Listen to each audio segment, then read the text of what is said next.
ಇದು ಪುರುಷ ಪ್ರಧಾನ ಸಮಾಜದಲ್ಲಿ ಗಂಡ ಹೆಂಡತಿ ಸಮಾನರಾಗಿ ಬದುಕಬೇಕಂತೇಳಿ ಮಾನ್ಯ ಉಚ್ಚ ನ್ಯಾಯಾಲಯ ಈ ಮೊನ್ನೆ ಆದೇಶ ಮಾಡಿದೆ.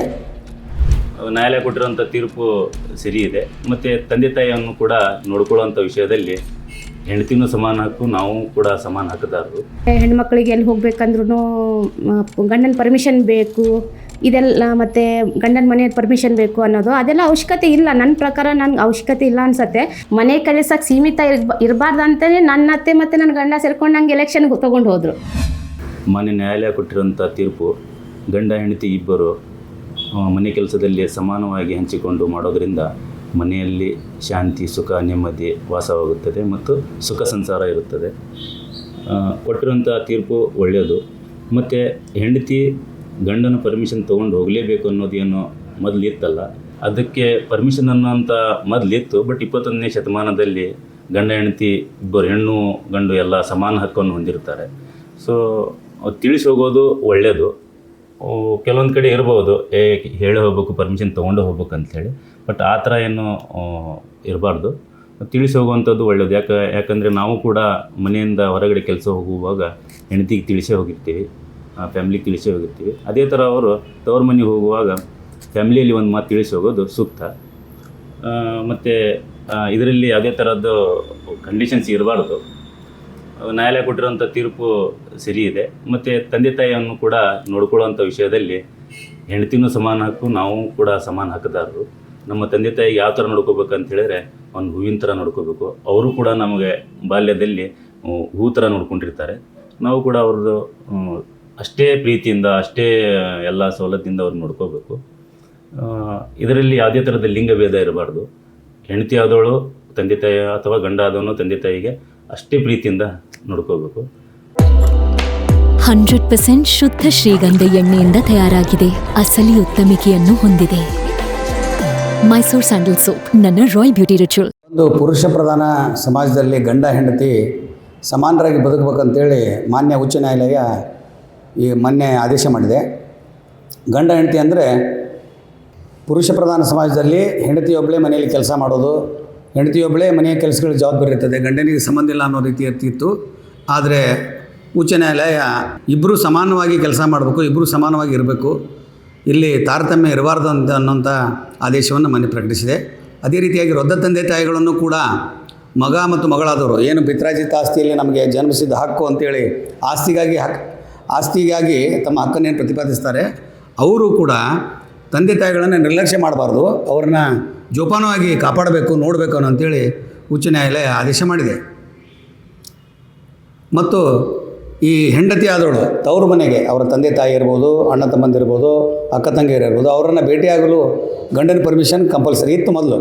ಆದರೆ ಆದೇಶದಲ್ಲಿ ಕ್ಲಿಯರಾಗಿ ಹೇಳಿದೆ, ಅವರು ಗಂಡನಾದವರು ಅವರಿಗೆ ತವ್ರ ಮನೆಗೆ ಹೋಗೋಕ್ಕೆ ಅಥವಾ ತಮ್ಮ ತವ್ರ ಮನೆ ಕಡೆಯವ್ರನ್ನ ಮಾತಾಡ್ಸೋಕ್ಕೆ ಹೋಗೋಕ್ಕೆ ಅಥವಾ ಉಳಿದು ಬರೋಕ್ಕೆ, ಅವ್ರು ಮಾತಾಡಿಸಿ ಬರೋಕ್ಕೆ, ಇವು ಯಾವುದರ ಸಮಾನವಾದ ಹಕ್ಕನ್ನು ಈ ಆದೇಶದಲ್ಲಿ ನೀಡಿದೆ. ಹೆಣ್ಮಕ್ಳಿಗೆ ಪ್ರತಿಯಾದವನು ಅದನ್ನು ಕ್ವಶನ್ ಮಾಡಬಾರ್ದು, ಅವ್ರಿಗೂ ಕೂಡ ಅಲ್ಲಿ ಭೇಟಿಯಾಗಲು ಅವಕಾಶ ಮಾಡಿಕೊಡ್ಬೇಕಂತೇಳಿ ಆದೇಶದಲ್ಲಿ ಹೇಳಿದೆ. ಮನೆ ಕೆಲಸ ಬರೀ ಹೆಂಡತಿಗಷ್ಟೇ ಸೀಮಿತ ಆಗಿತ್ತು. ಆದರೆ ಈಗ ಗಂಡನೂ ಕೂಡ ಪತಿಯಾದವನು ಸಮಾನಾಂತರವಾಗಿ ಕೆಲಸಗಳನ್ನು ಮಾಡಬೇಕು.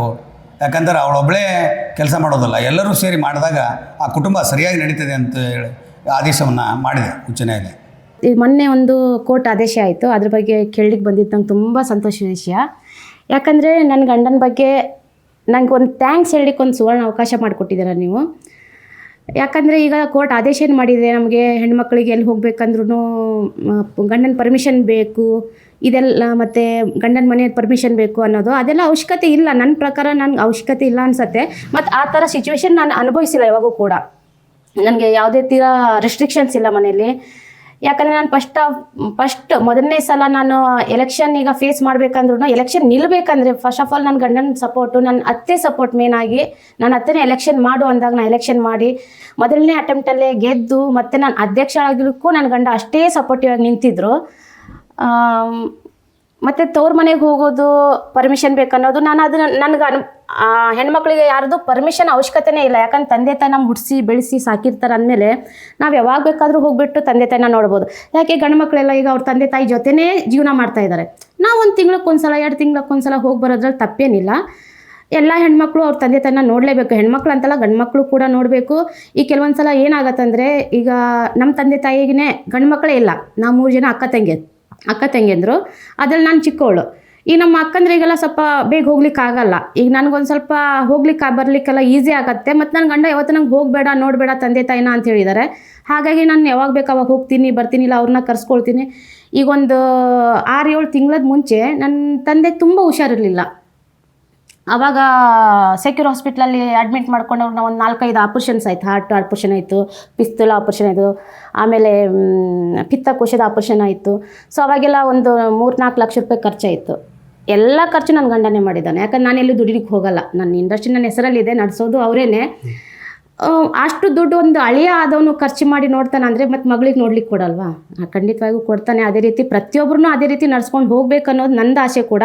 ಕೋರ್ಟ್ ಅದನ್ನೇ ಎತ್ತಿಡಿದೆ. ಈಗ ಪ್ರತಿಯೊಬ್ಬರು ಮಾಡಬೇಕು. ಯಾಕಂದರೆ ಕೆಲವೊಬ್ರಿಗೆ ಅವಕಾಶ ಮಾಡಿಕೊಡಲ್ಲ, ಯಾರೂ ಮಾಡಬೇಕು ಅಂತಲೇ ಅವ್ರು ಹೇಳೋದ್ರಿಂದ ಅದು ಕೋರ್ಟ್ ಆದೇಶನ ಎತ್ತಿ ಹಿಡ್ದಿದೆ. ಅಷ್ಟೇ ನಾನು ಹೇಳ್ತೀನಿ. ಮನೆ ಕೆಲಸಕ್ಕೆ ಸೀಮಿತ ಇರಬಾರ್ದು ಅಂತಲೇ ನನ್ನ ಅತ್ತೆ ಮತ್ತು ನನ್ನ ಗಂಡ ಸೇರ್ಕೊಂಡು ನಂಗೆ ಎಲೆಕ್ಷನ್ಗೆ ತೊಗೊಂಡು ಹೋದರು. ಎಲೆಕ್ಷನ್ ಹೋದ್ಮೇಲೆ ಇಡೀ ನೀನು ಮನೆ ಎಷ್ಟೇ ಸಂಭಾಳಿಸೋದು ಬೇಡ, ನೀನು ಒಂದು ಊರನ್ನು ಸಂಭಾಳಿಸ್ಬೋದು ಅಂತ ಅದು ಆ ಧೈರ್ಯ ಕೊಟ್ಟವ್ರೆ ನನ್ನ ಅತ್ತೆ, ನನ್ನ ಗಂಡ. ಯಾಕಂದ್ರೆ ನನಗೆ ಮತ್ತೊಂದಿದೆ, ಈಗೇನಂತಾರೆ ಎಲೆಕ್ಷನ್ ಹೋದರೆ ಹೆಣ್ಮಕ್ಳು ಸ್ವಲ್ಪ ಬೇರೆ ಥರ ಒಂದು ಮಾತಾಡ್ತಾರೆ. ಸಮಾಜನೇ ಒಂಥರ ಮಾತಾಡತ್ತೆ, ಆದರೆ ಕೊಂಕು ಮಾತಾಡತ್ತೆ. ಆದರೆ ಯಾವುದಕ್ಕೂ ನನ್ನ ಗಂಡ ತಲೆ ಕೆಡಿಸ್ಕೊಳ್ದೇನೆ ನನಗೆ ಒಂದು ಒಳ್ಳೆ ರೀತಿಯಾಗಿ ಸಪೋರ್ಟಿವ್ ಆಗಿದ್ದು, ಮತ್ತು ಯಾವತ್ತೂ ನನ್ನ ಅಧಿಕಾರದಲ್ಲಿ ಹಸ್ತಕ್ಷೇಪ ಮಾಡ್ದೇನೆ ಈ ಇಷ್ಟು ವರ್ಷ ನಮಗೆ ಸಪೋರ್ಟಿವ್ ಆಗಿ ನಿಂತಿದ್ದಾರೆ ಅಂದರೆ ಅವ್ರದ್ದೊಂದು ದೊಡ್ಡ ಹ್ಯಾಟ್ಸ್ ಆಫ್ ಹೇಳ್ತೀನಿ ನಾನು. ಯಾಕಂದರೆ ಬೇರೆ ಹೆಣ್ಮಕ್ಳಿಗೆಲ್ಲ ನೋಡ್ತೇನೆ ನಾನು. ಅವ್ರಿಗೊಂದು ಹೊರಗಡೆ ಹೊಸ್ತಿಲದಿಂದ ಹೊರಗಡೆ ಕಾಲಿಡಬೇಕು, ಇಲ್ಲಿ ಪಕ್ಕದ ಮನೆಗೆ ಹೋಗ್ಬೇಕಂದ್ರೂ ಗಂಡನ ಪರ್ಮಿಷನ್ ಬೇಕು, ಇಲ್ಲ ಅತ್ತೆ ಕಿರಿಕಿರಿ. ಈಗ ದೊಡ್ಡ ದೊಡ್ಡ ಸಿಟಿಗಳಲ್ಲಿ ನಡೆಯುತ್ತೆ. ಏನಂತ ಅವ್ರು ಎಲ್ಲಾದರೂ ಹೋಗ್ತಾರೆ, ಜಾಬ್ ಮಾಡ್ತಾರೆ, ಗಂಡನೂ ದುಡಿತಾನೆ, ಹೆಂಡತಿನೂ ದುಡಿತಾಳೆ. ಅಂದರೆ ನಮ್ಮ ಹಳ್ಳಿ ಪ್ರದೇಶದಲ್ಲಿ ಅದು ಸಾಧ್ಯ ಇಲ್ಲ. ನಾವು ತವ್ರ ಮನೆಗೆ ಹೋಗ್ಬೇಕಂದ್ರೂ ಪರ್ಮಿಷನ್ ಬೇಕು. ಒಂದು ಆಧಾರ್ ಕಾರ್ಡ್ ಅಪ್ಡೇಟ್ ಮಾಡಿಸ್ಲೇಬೇಕಂದ್ರೂ, ಒಂದು ಮಕ್ಕಳು ಸ್ಕೂಲಿಗೆ ಕಳಿಸ್ಬೇಕಂದ್ರೆ ನಾವು ಹೋಗ್ತೀವಿ ಹೋಗಿ ಬರಲಾ ಅಂತ ಕೇಳ್ತಾರೆ. ಅದು ಬೇಡ ಅಂತ ನಾನು ಹೇಳಲಿಕ್ಕೆ ಇಷ್ಟಪಡ್ತೀನಿ. ಯಾಕಂದರೆ ನಮ್ಮ ಮಕ್ಕಳು, ನಮ್ಮ ಸಂಸಾರ, ನಮ್ಮ ಗಂಡಂದ್ರನ್ನ ನಾವು ನೋಡ್ಕೊಳ್ಳೋದು ನಾವು ತುಂಬ ಚೆನ್ನಾಗಿ ಕಲ್ತಿದ್ದೇವೆ ಈಗಿನ ಹೆಣ್ಮಕ್ಳೆಲ್ಲರೂ ನಾವು. ಮತ್ತಷ್ಟು ವಿಶೇಷ ವಿಡಿಯೋಗಳನ್ನು ನೋಡಲು ಮತ್ತು ಹೊಸ ವಿಡಿಯೋಗಳ ಬಗ್ಗೆ ತಿಳಿಯಲು eDina.com ಯೂಟ್ಯೂಬ್ ಚಾನೆಲ್ ಸಬ್ಸ್ಕ್ರೈಬ್ ಮಾಡಿ ಮತ್ತು ಬೆಲ್ ಐಕಾನ್ ಕ್ಲಿಕ್ ಮಾಡಿ.